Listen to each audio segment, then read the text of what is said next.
Welcome to Fearless with Jason Whitlock. I am Jason Whitlock, your host. Happy Monday. Thank you so much for joining me. We have a fantastic show planned for you today. We'll talk the NFL, and I got some great NFL truths. Paul and Steve Kim will join me in the second half of the show shortly after I unpack the NFL truths.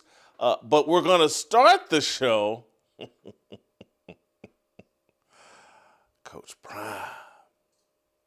Coach Prime. Deion Sanders and the Colorado Buffaloes, are they now, I believe, 3-6 by my count? I don't see. They just got their brains beat in for the second week in a row. Surrendered 50 points again. Offense looked like trash again. The Deion experiment is not working. And so we'll start the show there. But before we do that, I want to tell you guys, those of you listening on Apple, to make sure you hit that 5-star rating. We need it. It helps us fight the algorithm, helps us grow the show. So do that first. And then the second thing you can do is, like me, you can thank Relief Factor for today's show. Relief Factor is the 100% drug-free daily supplement that fights inflammation. And boy, do I need Relief Factor today. I got a new piece of exercise equipment in my home here. It's one of those vibrational plates. And then I got these curl. I bought these little curl rack or whatever. What is it called, Luke? Dumbbell. Yeah, dumbbell rack. And I overdid it this weekend. I mean, I just, it's new toys and you're testing out things and you're lifting while you're on the vibrational plate and you're standing on the vibrational plate and then you're hopping on your Stairmaster. And Relief Factor is why I was able to get up these stairs and get here to this studio despite overworking myself this weekend. Man, Relief Factor is a great friend, and it's only $20 for the 3-week quick start. For those of you that are sitting on the fence, what's Whitlock talking about? Whitlock's always talking about Relief Factor. $20, 3-week quick start. You can find out for yourself. 70% of the people that try the 3-week quick start circle back and re-up because they're already experiencing the benefits of Relief Factor. I know it's helping me. That's why I was in the gym so hard this weekend. And that's why I got to have my Relief Factor today because, man, I killed myself. And I can only do that at my age because of Relief Factor. So there's 2 ways to get it. 1-800, the number 4, relief. That's 1-800, the number 4, relief. Or visit relieffactor.com. All right, let's get into it. Deion Sanders is crashing and burning. And guess who's here for it? Your boy. Your boy is here for it. I've been telling you all that this Deion thing would not work. And everybody, oh, it's just hate. You're just a hater. You hate successful black men. And I'm like, I am a successful black man. Why would I hate successful black men? I like things that are built on a firm, steady foundation. I like things that are built to last. And what Deion was doing at Colorado, anybody that's paid attention, anybody that really cares about football, knew that this thing wasn't built on a firm foundation and that it was going to crash and burn. And it looks like we have a chance at Colorado going 3-9. We have a shot. I mean, they have surrendered, 53 points 2 weeks ago to Utah, and then turned back around and let Arizona drop 52 on them this weekend. I think they scored, 53-7 against Utah, and now 52-17 against Arizona. They lose. You know how hard it is to give up 100 points in 2 weeks? Deion Sanders has done it. And it's because Deion Sanders isn't all in. And this whole remaking of football that Deion was going to do, and I'm going to sit at home and recruits are going to come to me because I'm the greatest and everybody wants to play for me. It's crashing and burning. Deion went 4-8 and finished last in the Big 12 his first year. He's got a chance to go lower than 4-8 and get to 3-9 this year. They play West Virginia this coming Saturday. West Virginia just pulled off an incredible upset of Houston. West Virginia, that looked like dog slop when I saw them early in the year. They played Ohio U for the Mid-American Conference, and I was like, West Virginia is the worst Power 4, Power 5, whatever conference team I perhaps have ever seen. But you know what the difference is between West Virginia and Colorado? They actually have a legitimate football coach at West Virginia in Rich Rodriguez. And they're starting to show growth and signs of life. I think I looked in the point spread. West Virginia favored by 6.5 this weekend against Colorado. I'm not sure how I feel about that. I'm not sure. They are playing at home. They're not having to travel up to Boulder. Colorado's having to go to Morgantown. 6.5 seems like too many points because this is make or break for Deion. Put that schedule back up. This is make or break for Deion. If they don't beat West Virginia, I don't see him beating Arizona State, and I don't see him beating Kansas State. They're certainly not going to win out and make a bowl game. Deion Sanders has crashed and burned. And after Saturday's game, I don't know how I feel about this. People are celebrating. Deion didn't let any of the kids talk to the media. Deion took it all upon himself. What great leadership. Deion really cares. Let's play Deion telling everyone, don't attack anyone but me. Play the clip. No one will be available tonight. It's on me. Don't attack the coordinators. Come at me. Don't attack the players. Come at me. This is me. This has nothing to do with none of them. It has everything to do with me. Let's go. Coach, after last week, you kind of said you were dumbfounded. How did that happen? When you look at today, how did tonight happen? I have no idea. If I knew, I wouldn't have allowed it to happen. It's on me. Straight out on me. Coach Brian Howell, Bullet of the Camera, when you say it's on you, what do you think is happening with this team that you guys We're go not from beating executing. Iowa State to We're not executing. We're not getting it done, and that's from lack of preparation, I suppose.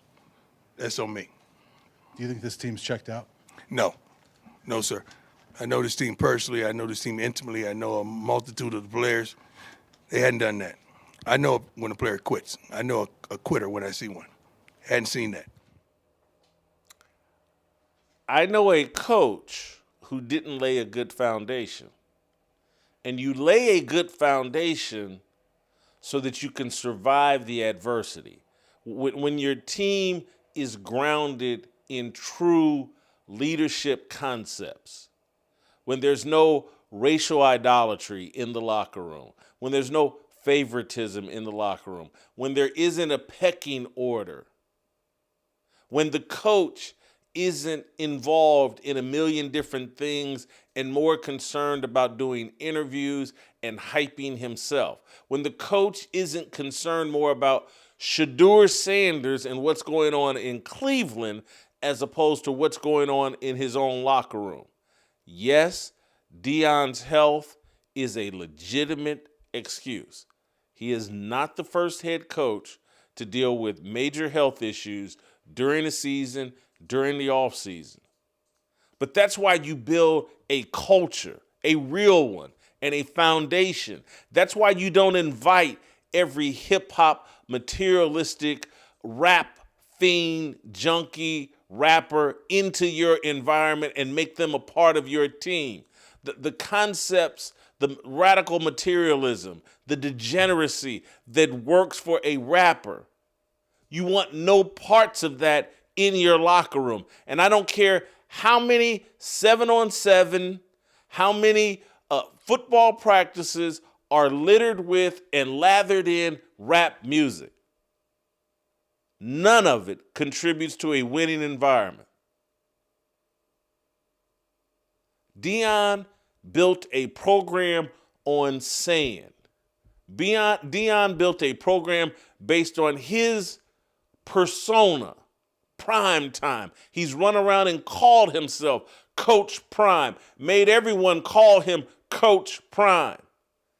This isn't a foundation, a bona fide, can survive the rough times foundation that Deion built at Colorado. This is all flash and very little substance, and it's been pandering to the media and the media making excuses for him and hyping him up. It was not built to last.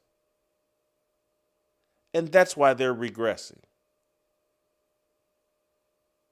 That's why they're not making any real progress. That's why they're headed to 3-9. That's why they have a shot at being in the basement of the Big 12 once again. And I want to ask all the people that shredded me, and I'm asking this affectionately, and I mean that in all seriousness, because we've all been sports fans. Hey, there was a Kansas City Chiefs team that I was a fan of in, 1997 or 98, that I ran around like, they're going 16-0. This is a Super Bowl team. Man, they went 7-9, and Marty Schottenheimer got fired. They lost the first week of the season. I've been a fool. I've been a foolish fan. I get it. And so when I say I'm, Joel Klatt, when I call out Joel Klatt's name, I'm doing it with sincere affection. There's nobody in the media I think more highly of than Joel Klatt. When I mentioned Matt McChesney, and he had a lot to say last year. A lot to say. I do it with affection. I respect the fact that Matt McChesney is a hardcore fan and supporter of the Colorado Buffaloes. That's where he played. I used to be that kind of silly and that kind of a fanatic about Ball State football. And there's been countless times that Ball State football made a fool out of me. But I do want to say to those guys, how you like me now? How you like me now? Deion and what he built was on quicksand. It was never going to last. And both of you guys, Joel Klatt and Matt McChesney, and the rest of you all, you knew it was built on sand. You knew that's not how you build a proper football foundation. And so Colorado, and again, I've seen reports, I think it was someone on CBS Sports, like, hey, man, I don't know if this thing is sustainable. I don't know if there's a future for Deion at Colorado after this season. After boisterous talk, Deion Sanders' Colorado fairy tale coming to a close after consecutive 35-point losses. I don't know if they were both 35-point losses. Did they do the math on that wrong? Maybe not. 53-7. What? Didn't they lose 53-7? Yes. Yeah, that's more than 35 points. That's 45, isn't it? Yeah. 50 or 48 or 46. It's something. 53-7 is a 46-point loss. And then it's coming to an end. Let me read this. And ultimately, that's the greatest tragedy for the 2025 season for Colorado. They're no longer even entertaining. But now the Colorado fairy tale is over. Reality is coming. And unless Sanders has another superstar family member waiting in the wings, it's hard to see a way out. Deion Sanders was Shedeur Sanders and Travis Hunter. We coming. Well, they came and now they left. And what do we have? What do we have going on in Colorado? And that whole thing last year, where they go 9-4, overhyped, got lucky. This thing was never built to last. And there will be many of you, well, they only won one game before that, and they'll always have that 9-win season. That's a joke. Hey, shut that door. That is a joke. You don't, anything that only lasts one season, That's not a success story. I'm not a great at math, but let me do this.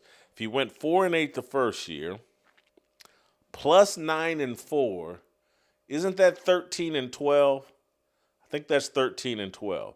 If he goes 3-9 this year, that's going to be 15-21. Did I just do that math right? Off the top of my head, that's pretty good. 15-21.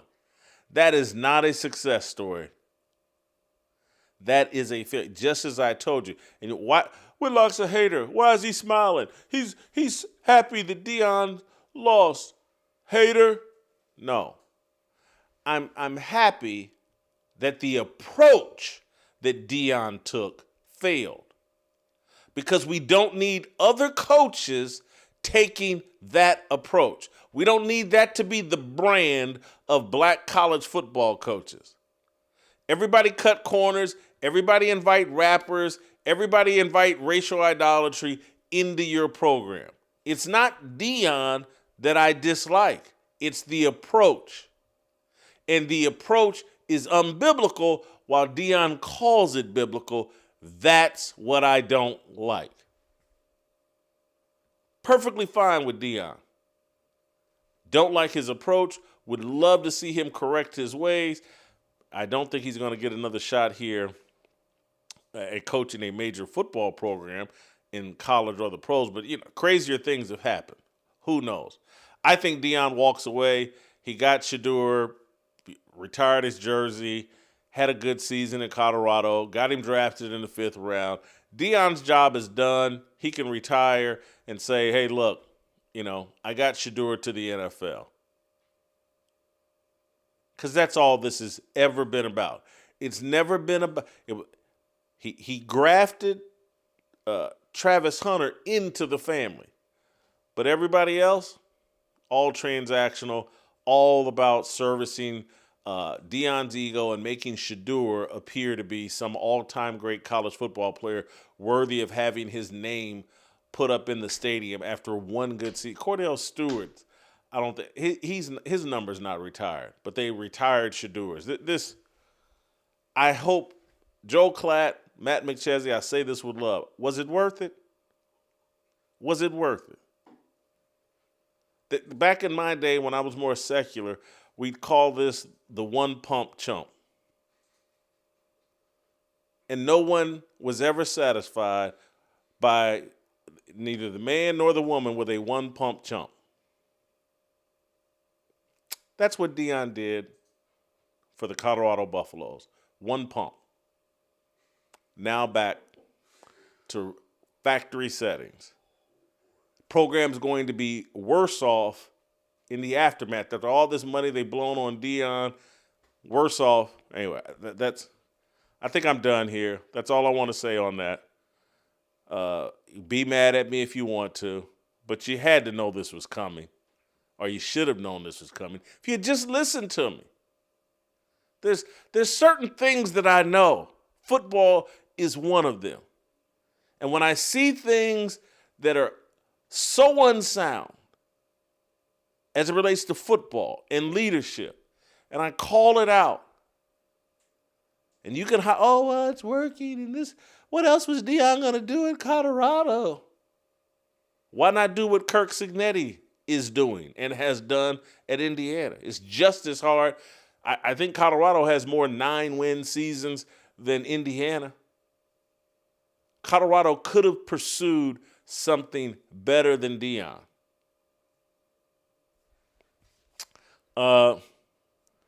Guys, I want to remind you all about our good friends and our co-sponsor of today's show, Flying Ace. Some bourbons chase trends. Flying Ace chases legacy. This is straight bourbon the way it was meant to be, bold, balanced, and unapologetically American. No gimmicks, no fluff, just real whiskey made for people who still believe in hard work, high standards, and doing things the right way. See, Flying Ace is the antithesis of Deion Sanders. They actually do things the right way. So whether you're winding down after a long day or raising a glass with good company, Flying Ace delivers every time. It's not about hype. It's about heritage and getting back to what bourbon was always supposed to be. That sounds like you're kind of poor. It's time to level up. Buy online at flyingacespirits.com. Use the promo code BLAZE for free shipping. I might have a little glass of Flying Ace tonight just to celebrate Deion headed for 3-9. All right, when we come back, I got some truths about the NFL that I want to unpack. Next! Bo Nix is now 16-9 as a starter. The same record of John Elway in his first 25 regular season games with the Broncos. Hadley, why would you send me that?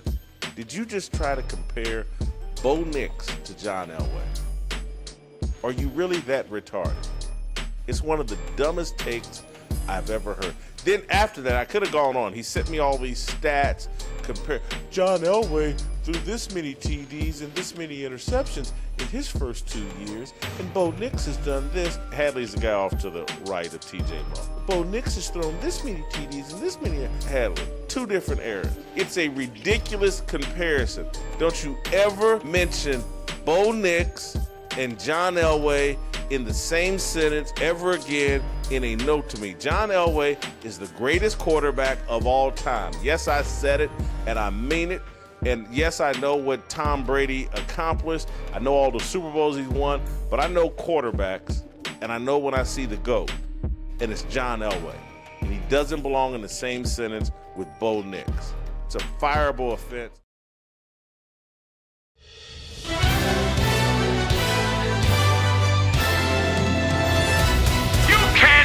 The truth. 10. All right, let's get into the NFL truths for this week. I'm going to start with a confession. Very rough week for me and my picks. I mean, very rough. I got my college pick right, and I was wrong about everything else. Worse than that, I played those picks in a real way and got my brains beat in. And the reason I got my brains beat in, because this week in the NFL, home teams are 4-9. Home teams 4-9 this week, highlighted by the Lions losing to the Vikings and the Packers somehow losing to the Panthers. An incredible way. The bookies probably made a fortune off of idiots like myself, because home teams lost 9 of 13 games this week. We'll see what the Cardinals and the Cowboys do tonight. All right, next. 9. All right, I crowned the Packers way too early. I crowned Jordan Love way too early. I've been skeptical of Jordan Love, and you heard me last week go all in on Jordan Love and saying, all right, he finally won me over. I did it way too soon. They beat up the Pittsburgh Steelers last week on the road. Turn around this week, and the Carolina Panthers break out a can of whoop ass on the Green Bay Packers, beat them 16-13. The Packers are greatly overvalued. So is Jordan Love. I sound like a yo-yo here, just jumping from place to place. But Packers are 3-2-1 in their last 6 games, losing to Carolina at home. At home. Inexcusable. And it cost me a lot of money.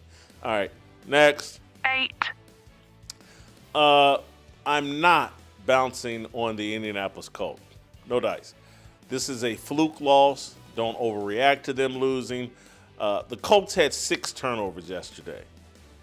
Daniel Jones had 3 interceptions, 3 fumbles, 3 interceptions, 2 fumbles, and this Josh Downs, you had to watch it the entire game to understand it. But this kickoff returner, punt returner, Josh Downs, he cost him the game. Colts come out of the game hot. Defense shuts down Pittsburgh on back-to-back series 3 and out. They punt the ball. The Colts are up 7. Pittsburgh punts the ball, and this Josh Downs doesn't field the punt, lets the ball ricochet off of him, turn the entire game around. Pittsburgh recovers, and it was just a different game, and it was just calamity after calamity. But if you actually look at the details and if you actually watch the game, Indy's defense was really incredible. Gave up, despite 6 turnovers, they gave up 225 total yards. just an average of 3.7 yards per play. The Steelers' 3 TD drives averaged 49 yards. This was a fluke loss. Don't give up on the Indianapolis Colts. Next. 7. The Detroit Lions losing at home to the Minnesota Vikings. Makes no sense. I watched the game. I still don't know how it happened. J.J. McCarthy was very mid. Completed 14 of 25 passes for 143 yards. Yeah, he had 2 TDs. I watched this game because, I'm watching a lot of football on Sundays. I for the life of me, I can't figure out why Minnesota won this game. 27-24. I don't get it. I don't understand it. I'm not abandoning ship on the Detroit Lions. This was a fluke. Next. 6. The bad luck Cincinnati Bengals. Man, I've never seen a team with this much bad luck. Again, the franchise is known as cheap. Everybody loves to criticize the ownership for not investing in the team. You go all in on Joe Burrow. You pay him. You pay Jamar Chase. You pay T. Higgins. You pay Trey Hendrickson for 1 year. Joe Burrow's basically missed most of the season. Trey Hendrickson's beat up. You pull off a great trade to get a replacement quarterback, hoping that Joe Burrow will come back and you'll back into the playoffs, and then you'll have Joe Burrow and you'll have Trey Hendrickson. Joe Flacco comes in. You pull off this trade. It's one of the greatest trades ever. Comes in and plays lights out. Lights out. Got 12 TDs and like 4 interceptions, or maybe 12 TDs and 2 interceptions. Yeah, 12 TDs and 2 picks. He's thrown for 1,200 yards in those 4 games, and you're 1-3, including yesterday's 47-42 loss to the Chicago Bears. That game was incredible. And there was a lot of incredible games yesterday. That game was incredible. Now, on the other side of this, Bengals have to trade Trey Hendrickson in the next 24 hours. You got to move on. This season is over. You're not going to back into the playoffs. Even if you do back into the playoffs, it's not worth it. Trade Trey Hendrickson to a contender. Improve your team. He's out of there after this season. Hats off to the Bengals for, doing everything you could to salvage this season. But it's over. Trade Trey Hendrickson. Cowboys, Chiefs, some San Francisco. Trade Trey Hendrickson. Next. 5. Cam Little, the little dude here kicking the football for the Jaguars. He beat the Raiders yesterday with a 68-yard field goal. That's 2 yards longer than the previous NFL record. The NFL, this new rule about the kicking balls and giving it to the teams a week in advance. Teams used to not get the kicking balls until game day, and they'd have them for about 30 minutes, and you kind of massage them and try to rough them up and get them ready. Now you're given 60 balls, I believe they said, at the beginning of the season. That's why everybody's kicking these balls further. Tom Dempsey, I think in 1970, kicked the 63-yard field goal, and that record stood, no one even tied it, for 28 years. Now, you got 3 guys this year. 3 guys this year kicking balls 64, 65, 68 yards. Everybody is kicking long field goals now. They need to go back to the old rules. Am I crazy for thinking this? Field goals are boring. I didn't enjoy this. This thing's not being celebrated like Tom Dempsey's deal is, because everybody knows it's a gimmick. It's the juiced ball era. These teams get the entire season to mess with these balls and make sure they got the right balls, and that's why everybody's kicking them so much farther and longer. Don't enjoy it. Let's go back to the old ways, make field goals difficult. Next. 4. Brock Purdy. He might be done. And I don't blame Kyle Shanahan if he is. Brock Purdy got a 5-year, $265 million contract, $181 million in guarantees, $100 million guaranteed at signing. Mac Jones is San Fran's quarterback until he plays poorly. It's over. Kyle Shanahan is starting to change the way he talks. Brock Purdy's been out with a toe injury, some kind of turf toe situation. They thought he was coming back. Now Kyle Shanahan is saying, like, nah, this is a season-long injury. He's never going to be 100% healthy. And that's because Kyle Shanahan's like, man, we're going to ride Mac Jones till the wheels fall off. We think he may be better than Brock Purdy. You got to remember, Brock Purdy's Mr. Irrelevant. Mac Jones, I believe, was a mid to late first-round draft pick for the New England Patriots. Mac Jones has more talent than Brock Purdy. Brock Purdy's gotten paid. I don't think he's the real deal. Mac Jones is 5-2 as San Fran starter. Kyle Shanahan has no interest. We got another Drew Bledsoe, Tom Brady situation, except, and again, I think Bledsoe was getting paid a lot of money when the Patriots had to move off him. But 265, 181 in guaranteed, $100 million guaranteed on day of signing, and the 49ers are going to have to say, deuces, buddy. We're sticking with Mac Jones. Fascinating. Next. 3. How about this? And I don't have a good answer for this. I'll ask Steve Kim and Paul Burkhardt later. I don't have a good answer for this. Cam Ward, Travis Hunter, and Ashton Jeanty were the 3 biggest names coming into this draft, or the 2025 draft. 3 biggest rookies coming into the NFL. Cam Ward has completed 57% of his passes, 5 TDs, 6 interceptions. The Titans are 1-8. Ashton Jeanty, 487 rushing yards, 133 receiving yards, 3 rushing TDs, 3 receiving TDs. Guys averaging, I think, 3.9 yards per carry. The Raiders are 2-6. Most people are like Ashton Jeanty's had a disappointing rookie season. Travis Hunter right now is on injured reserve.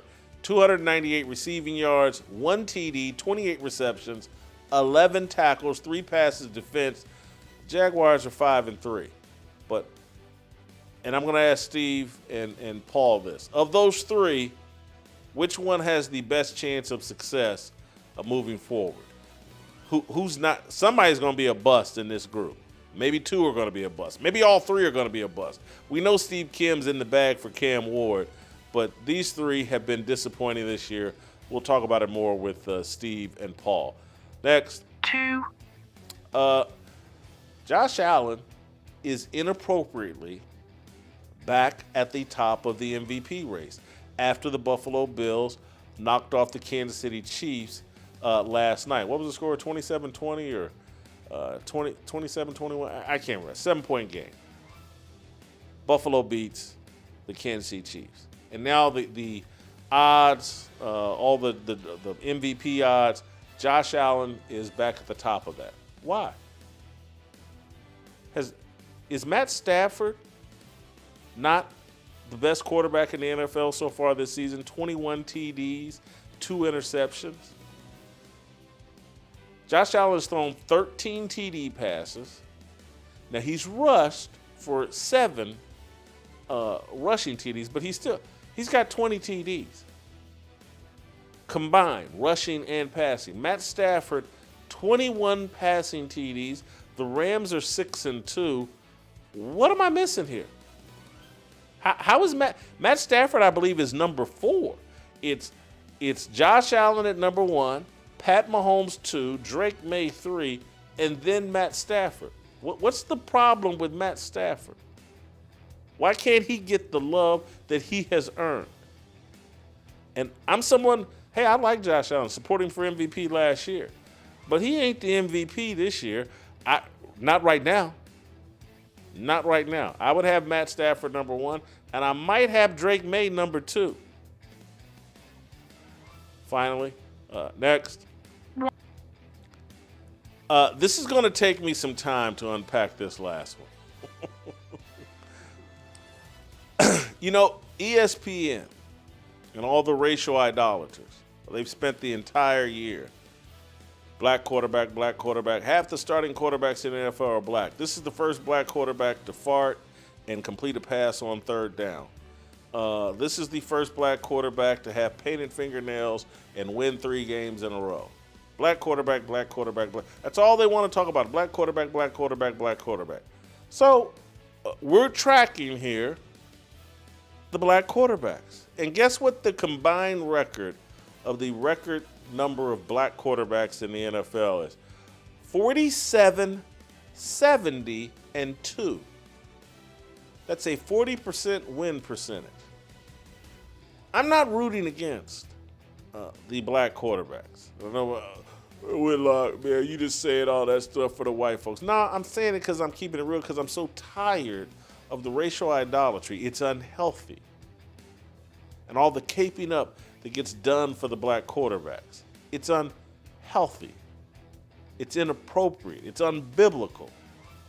But since you guys started the conversation, we might as well keep it going.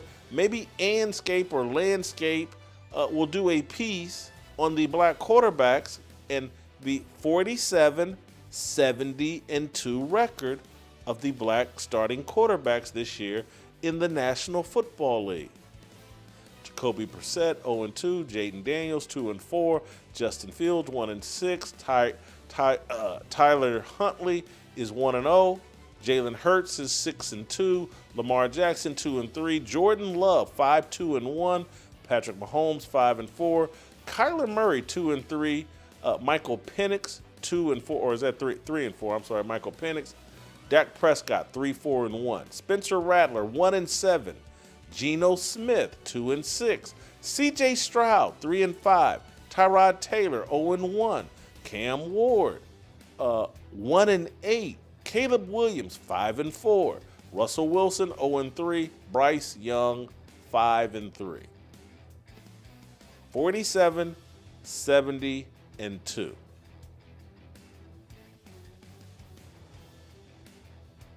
What are we doing here? All right, that's your NFL truths for Week 9.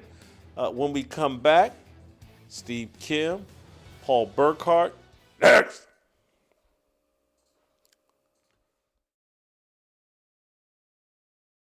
Hey, Jason, if you run around with guys that go to strip clubs, eventually you're going to go to a strip club. If you run around with guys who make money illegally through gambling and other activities, eventually you're going to gamble. And eventually they're going to know your secrets. They're going to know what drugs you use. They're going to know if you're cheating on your wife. They're going to know what strippers you like to bang. And they're going to have you compromised because you're sitting around, you're involved in a culture that celebrates the gangster and makes you think, hey, I need to take my identity in being a little bit of a gangster. And you can't be a little bit of a gangster. It's like being a little bit pregnant. Eventually that baby's going to come out. And trust me, I'm not talking about things that I'm speculating about. I'm talking about my own experiences. That but for the grace of God, I could have been one of these idiots. God protected me from all kinds of stupid things I did when I ran around with people who were in a different lifestyle than the lifestyle I lived most of the time. And that's why the Bible says, come out from among them. And that's why I moved. As the NFL turns, starring quarterbacks Patrick Mahomes, Aaron Rodgers, Josh Allen, Lamar Jackson, with special appearances from Commissioner Roger Goodell and coaches Andy Reid, Mike Tomlin, and the Harbaughs. Brought to you by the global elites. All right, we're going to start with a little college football because I got to get Steve Kim and Paul Burkhardt's reaction to Deion Sanders falling flat on his face in his third year at Colorado. We'll get to the NFL here very shortly. This is kind of as football turns. Steve, Deion Sanders and the Colorado Buffaloes have fallen. Can they get up? No, call Life Alert. Call Life Alert because they've fallen and they can't get up and they won't get up. And they've quit on Coach Prime. And everything you talked about the last 2.5 years, the chickens have come home to roost. You don't build a foundation of high school recruits. You don't even do home visits, which is the laziest recruiting philosophy I've ever seen. You don't really develop a roster. And this is what happens when you have a roster full of mercenaries who are not good enough. And when it goes downhill, it really goes downhill. And Jason, I was listening to you. I got to give Big Matt credit, though. McChesney, for the last, I would say, month or so, has been very critical. I get the sense that he may not still like you, but I think he would have to admit, you know what, Whitlock?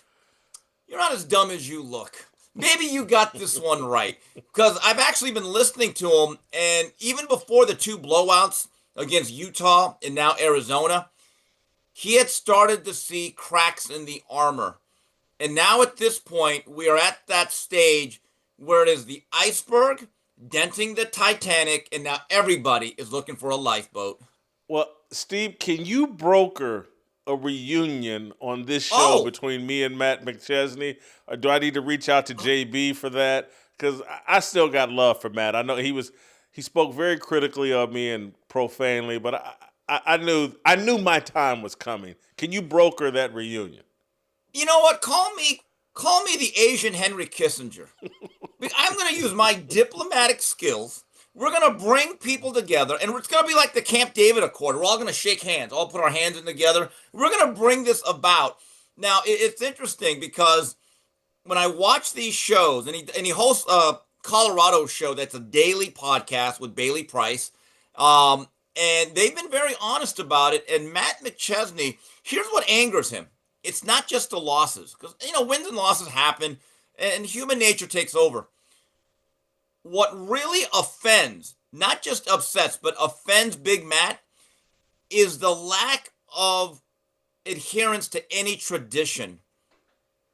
Like not playing the fight song, not paying homage to whatever they did in the past, the things that Bill McCartney did, Coach Barnett. And that is, he almost feels, I almost think the winning now and losing is almost immaterial to a certain degree to Matt, because he was there during the days when they were still a top 25 program. And he's like, hey, look, we were a respected team throughout the country. But the fact that you guys act like this program started in 2022, that is what really gets McChesney angry. Listen, I don't blame him.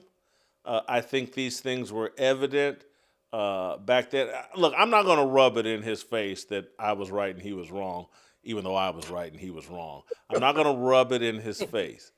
But I knew this day was coming because, again, there are foundational things. College football, the lore is the tradition. It's the things that connect the guys from the 1975 team to the 1992 team. And Deion just blew all that up. And there's got to be some buyer's remorse. Paul, any chance here Deion rights the ship? No, the ship is gone. It's docked. It's stalled, whatever you want to say it. This was never about coaching for Deion, in my opinion. And first of all, as a former coach, though not at that level, you don't just wake up one day and suddenly become a coach. It takes a lot of years, a lot of dedication, and a whole lot of commitment to be able to build the foundation, like you said, and prove that you have the ability to compete at the highest level in the NCAA, and then the sustainability to do so. This was Deion being a bridge for his sons to get from being his sons to get to the NFL. And along the way, build the Prime brand, build the Shiloh brand, and build the Shador brand. The Netflix special, the money and every single thing that comes with it. I personally believe he's gone at the end of this year by his own choice. I don't think it has anything to do with the medical part, though that is a concern, of course. He couldn't have left last year because it would have been too obvious, or not done this year, because then it would have looked too obvious that he was there for his sons. But he spent one more year, but he's not in this for the long haul. I really don't see it. I don't believe it. I think he's actually in over his head too. I don't believe he's an NFL or a college coach or an NFL coach. Some people thought he was going to go follow his son. He's not a coach. This has all been a show, and it's expired now. Just like the lady in the commercial, expired. Steve, what I think could be difficult here, though, is Deion's going to want his money as he exits. And that's why he's going to get fired. I don't think he'll resign. Well, Jason, what do we say is the best job in America right now? It's the fired football coach. It's the fired football coach at a major P4 school, because you know what? It's the greatest parachute package in the history of mankind. And guys, it's really interesting because I've been watching a lot of these Colorado podcasts for about a month now. I'm trying to gauge the temperature of what's going on in Boulder. Now, although Matt McChesney is the most vociferous, loudest, probably the most credible voice based on his playing history, every other Colorado podcast is now following in line. Now, here's what's interesting. Read the comments below. I would say 90% of the Colorado fan base, many of them alum, they're out. Paul, they would love to see your scenario and make this the end. They've had enough. I think they see it. They see the light at the end of the tunnel. It's a locomotive, and they understand where this is going. It was fun. It was novel. It gave the program a boost financially and from a profile standpoint. But we've already seen the best of that it's ever going to be, and they want to click that button. They want to get off this ride. That will be, again, that will be very interesting, because if the frustration with Deion gets verbalized and becomes too public, he'll play the race card. I know he was trying to pretend to be brave, but no one's got thinner skin than Deion Sanders. And he's, no one's talking but me, blame me, blah, blah. That's tough talk. If they start blaming Deion in a real way and start writing and reporting what has transpired there and what is transpiring there, he's going to play the race card on them and start talking about, hey, what were you before I got here? Steve, is there any side of the football? I mean, they're giving up 50 points in back-to-back weeks. Obviously I've been rooting for Warren Sapp there, but what's happened to them defensively? And again, you've scored 7 and 24 points the last 2 weeks. Anyway, who's to blame here for the defense? Deion's a former defensive player. He's got to take some heat for something that's going on defense. I know he spent all of his time coaching his son, though, and maybe he's more of an offensive coach. Jason, if you really look at it, his highest profile high school recruit have all been offensive. From Omarion Miller to Jordan Seaton, who'll probably be a first-round draft choice. Then they've tried to piecemeal this together with a lot of defensive transfer portal guys. Got to have some talent. Got to have some Jimmies and Joes. And their best linebacker right now is playing really well at Alabama. So obviously they haven't developed that. And we can blame the coaching. They've knocked down a lot more pylons and offenses this season. But the reality is, when you do not set a foundation by your third year, and I still believe in the old school way that at least 3/4 of your roster has to be homegrown, organic high school recruits, even now, it is very tough to set a firm foundation. And Jason, I know he's not that petty. I know he won't do it because I don't think he has the time, energy. How funny would it be if Ed Werder started showing up at every game and just raising his hand, going, Coach Prime, do you believe anymore? Do you believe? Paul, I'll give you the final thought before we move to the NFL. I just looked at his buyout real quick and how it decreased each year. And if they fire him before December 31 of 26, it's a $10 million buyout. So it is not as much as some of the others we're seeing. And then it goes down incrementally to $6 million, $4 million, and $3 million after each of the next 3 seasons. So there is a lesser buyout if they wait.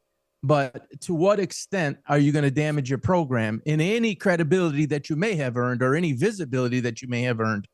And the likelihood that his health continues to decline, I just don't think you're going to be able to get the recruits in there. And I think you just got to cut ties. Whether he does it or they do it, I think we're at the end. Isn't he making like $8-9 million a year, and they can buy him out for just $10 million? They don't owe him the rest of the contract? Base salary this year and next 10, and then the next 2 years 11, and the last year of 29 is 12 million. But the buyouts are what I read. All right, let's move on. I got to think about that's interesting.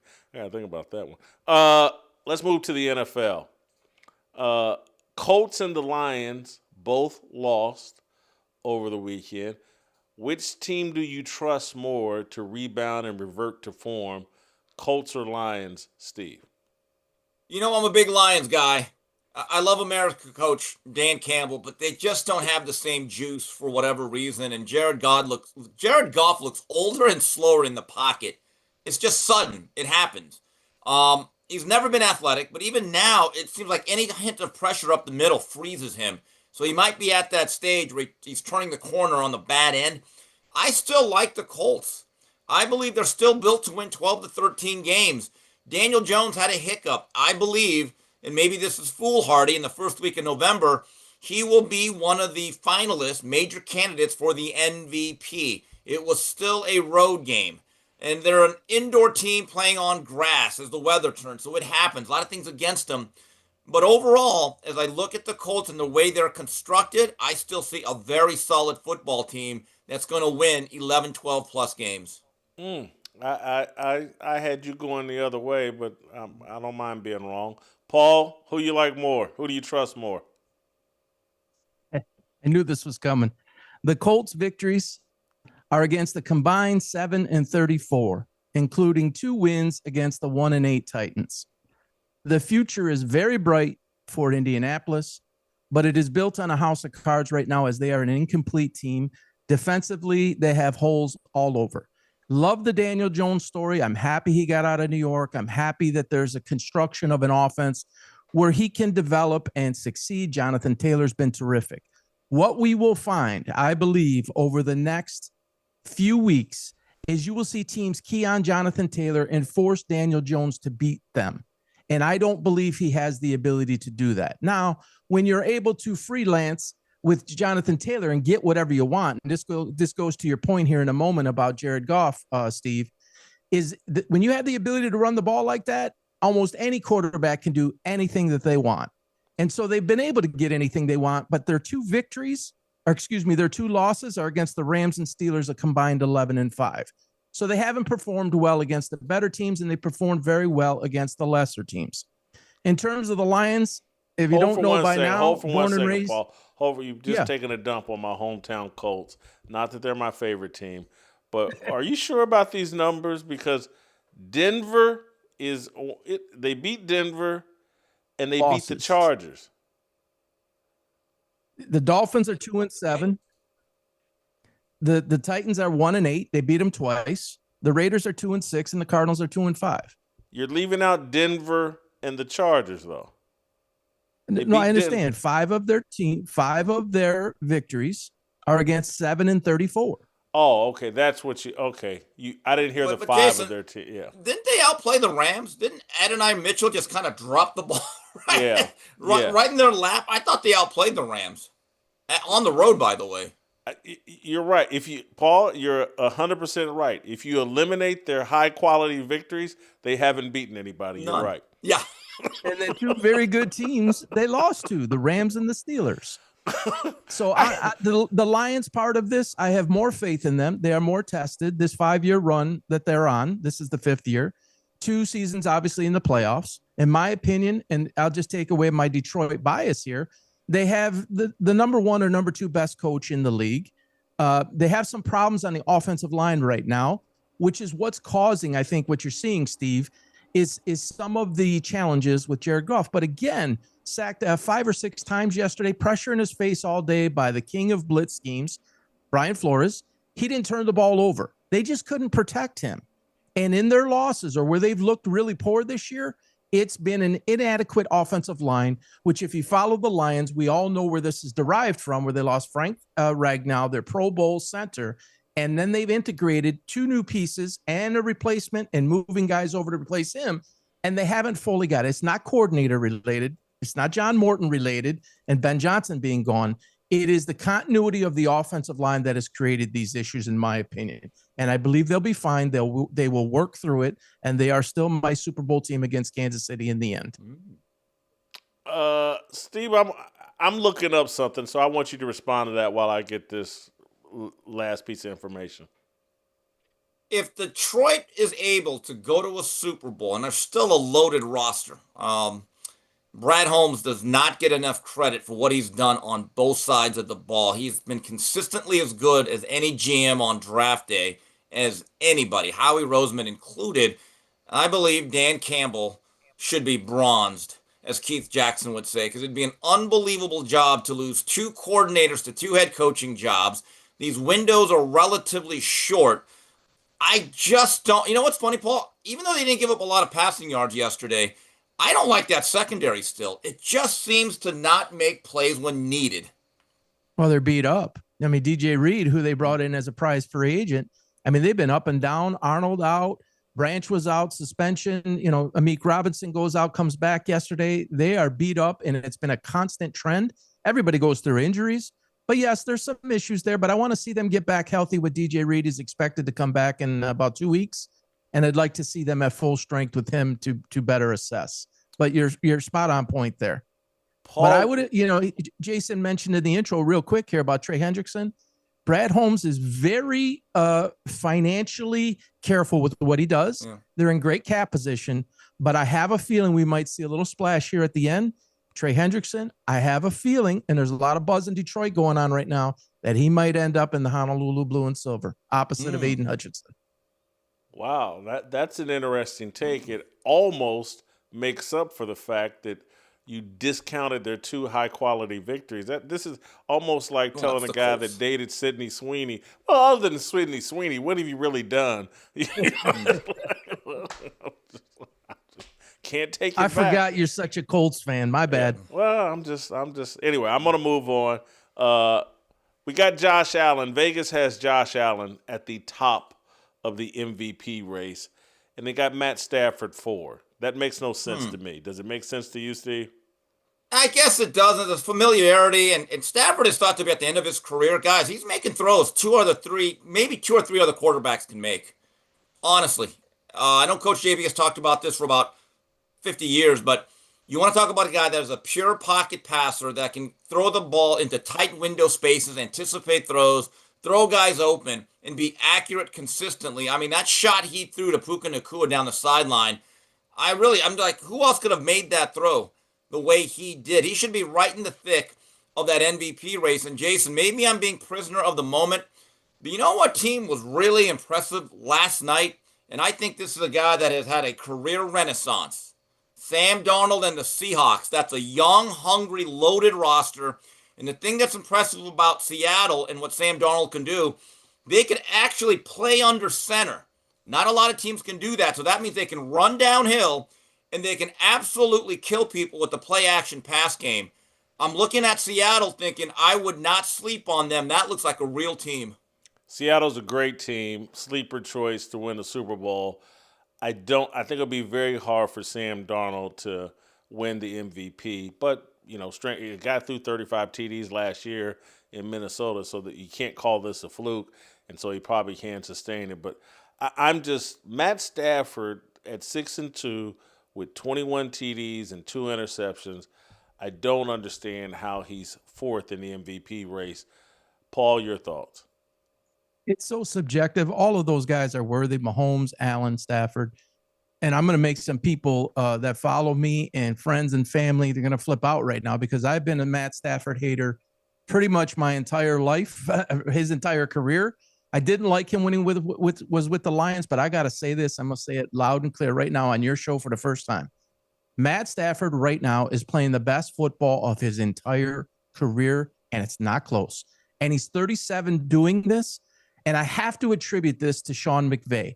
I mean, Matthew's talented. He can make all those window throws, like Steve said. He can throw from every arm angle. He's a tough guy. He's all those things. But in his early years in Detroit, there was a lot of turnover coaching-wise, many offensive coordinators. I remember when Joe Lombardi came in, they had to scale things down.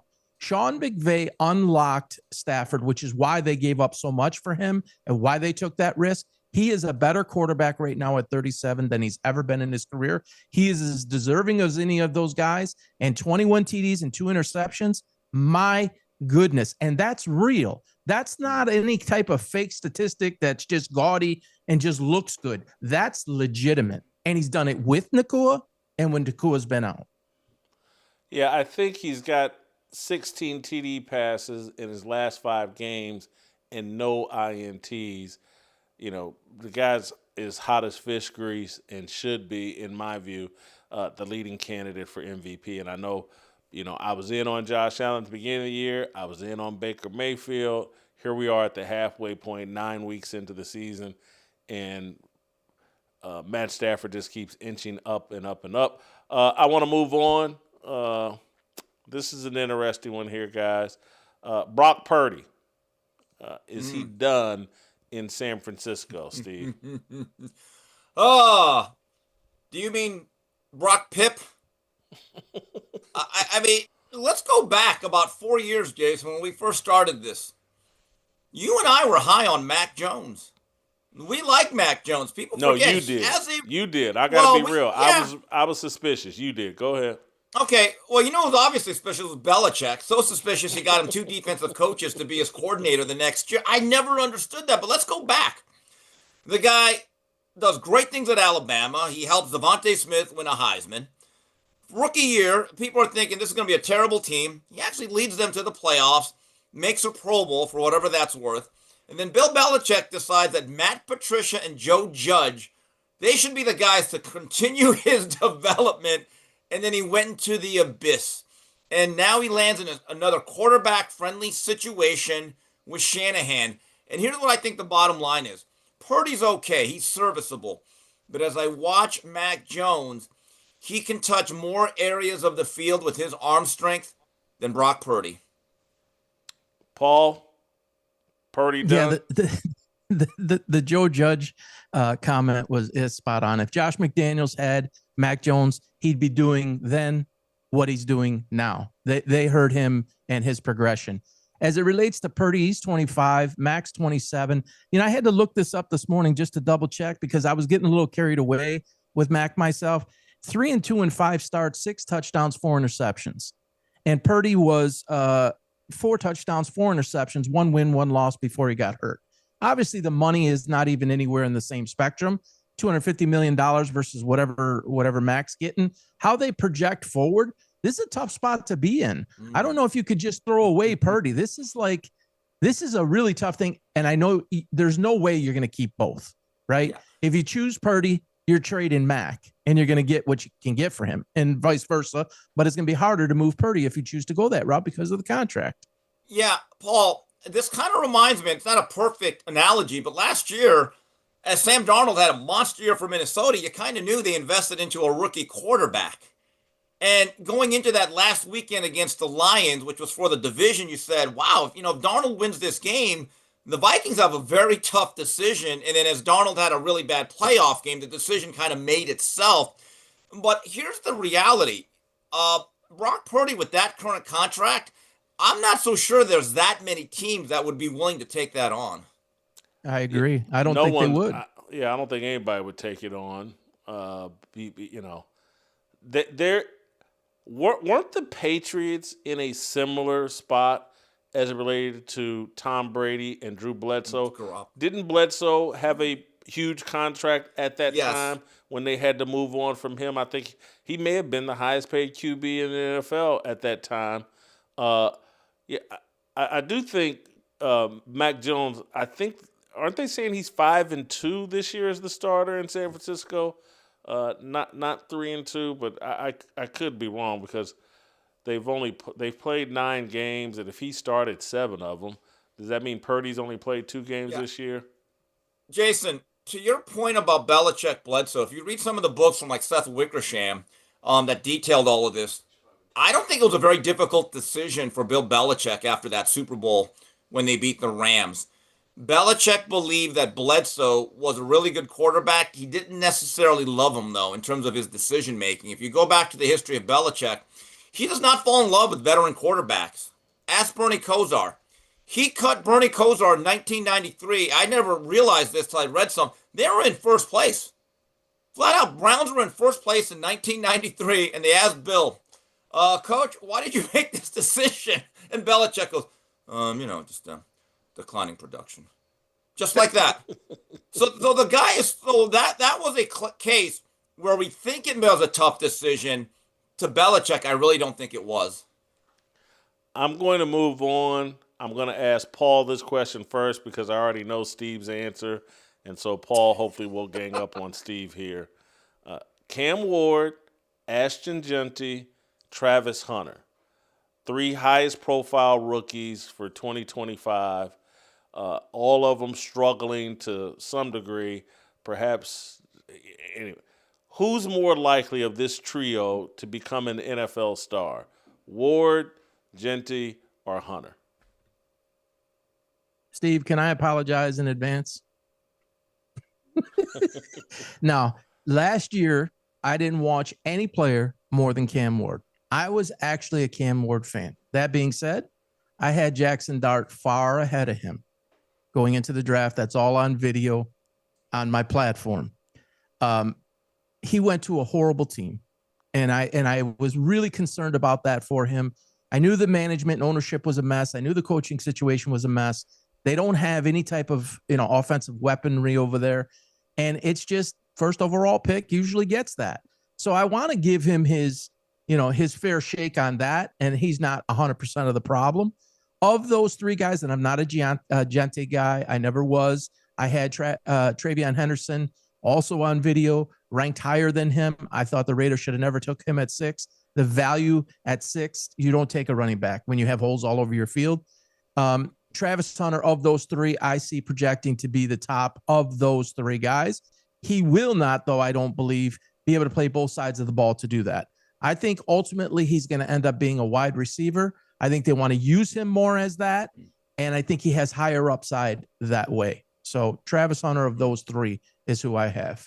Yeah, I would lean Travis Hunter as well, but I would lean on the defensive side. I think he's a better DB than wide receiver. But Steve, go ahead and cape up for Cam Ward.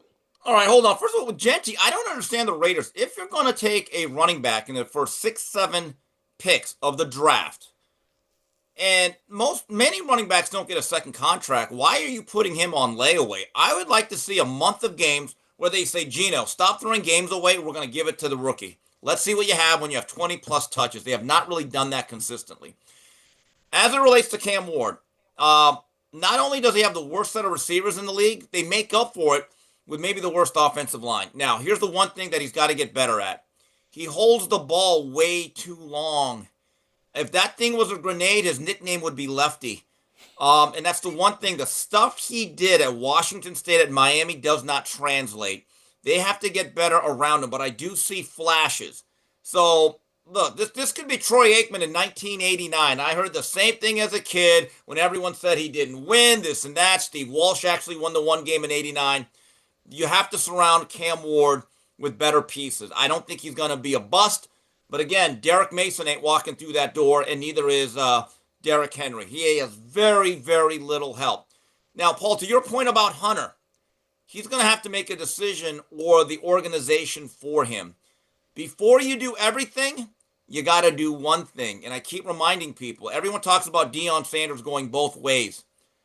It took him 7 years to become that player. It was in 1996. Rookie year was 89. Now, Jerry Glanville put in occasional offensive play for him in that red gun they ran, and he'd get the ball once or twice a month. It was only till Michael Irvin ran into some issues that the Cowboys needed a receiver, and they said, hey, Deion, can you run the go route and the comeback? That's all he ran.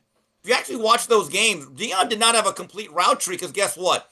Going both ways in the National Football League is very difficult. But again, he did all of this two-way stuff, his version of Chuck Bodnarik, about his 7th year. I think if you're going to do this, you have to give this time.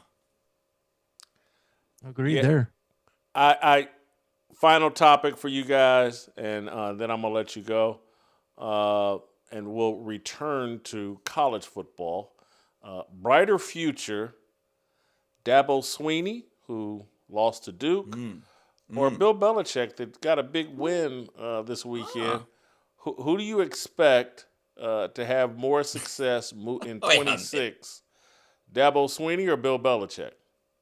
You know, Jason, as someone that hasn't been afraid to pile on Belichick, I got to give them credit. Last 3 weeks, I think they've actually improved. They should have beat Cal. They fumbled going into the end zone to take the lead. They came this close from beating Virginia. okay, on the 2-point conversion. I thought they actually played very hard, and they took care of business against a struggling Syracuse team. But with that being said, we're still talking about a very, very old coach. And now you're hearing reports that Mike Lombardi is not this personable guy, and I'm not so sure he's the one you really want to be your GM. Can he attract the talent? Overall, I would still say, as disappointing as Clemson has been this year, and they've been a bust, if Dabo Swinney sticks around to try to rebuild it, I would still say Clemson and Dabo. Paul, who you got here? Yeah, we're on the same point there. 13 of the last 15 years for Dabo, 10 or more wins, 4 national championship appearances, 2-2. Yeah, it's imploded there a lot, and maybe he's a little bit longer adjusting to the NIL and to the portal system, unlike some of the others. If he stays, and he made a comment, I believe it was yesterday, maybe it was Saturday, where he said, this freshman class, I guarantee you they're going to win a national championship. He obviously feels good about who and what he has. He's been resilient, and he's far younger. Great point, Steve. I mean, Bill's older. I mean, are you really going to go there? Are you really going to invest your future to go with Bill and all that comes with? And you don't know if he's going to be there for sure or not. And Lombardi, big point there. He's had that follow him throughout the NFL circles, and I think some of that has followed him to UNC. So I'm going Dabo. I think he will. He's very young, energetic. He's still got the juice. And he didn't forget how to coach overnight. He'll be okay. That freshman class for Dabo could be bought and paid for by any number of schools. That's the only thing that makes me a bit suspicious. These great plans and this great recruiting class, but by the time other teams come in and swoop and try to take some of your players away, who knows what that freshman class will look like. This era, this is partially a defense of Dabo. I think Dabo Swinney has too much character and integrity for this era of college football. I actually have more faith in Bill Belichick next year than I do Dabo. Dabo's just a misfit. That way too much money. Dabo actually enjoys coaching and developing kids and all of that, and there's none of that going on now. It's all transactional. I just think he's a bad fit for where college football is. Gentlemen, thank you so much.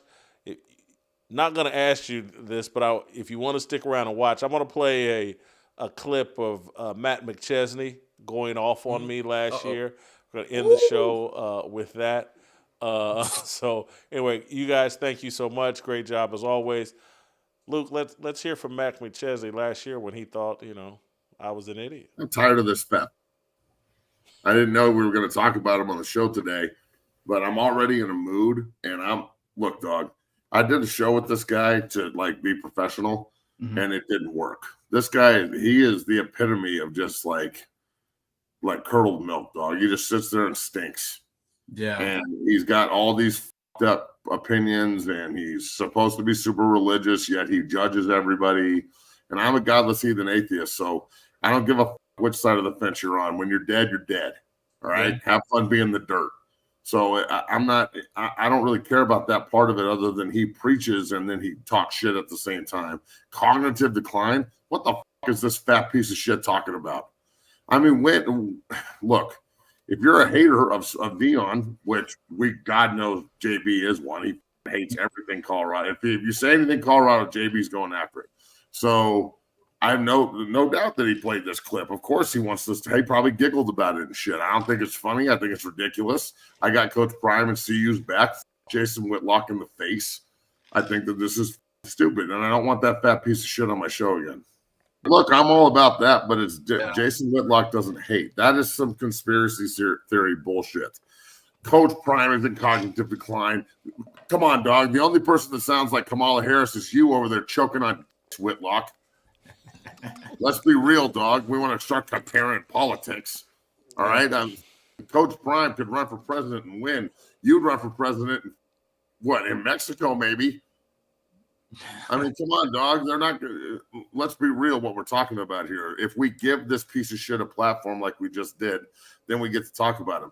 I don't ever want to give him a platform again. After doing his show and listening to him and understanding how full of shit he really is, and then all of his little cronies that feed off of him and like play this game, I think it's played out. I think it's stupid, and all of his little cronies can come at me too, and that may include people I know. I don't give a f- if you don't like what I'm saying. Come at me, dog. That was Matt McChesney. Come on, Matt. Yeah. Oh, Steve, you stuck around. Go ahead, Steve.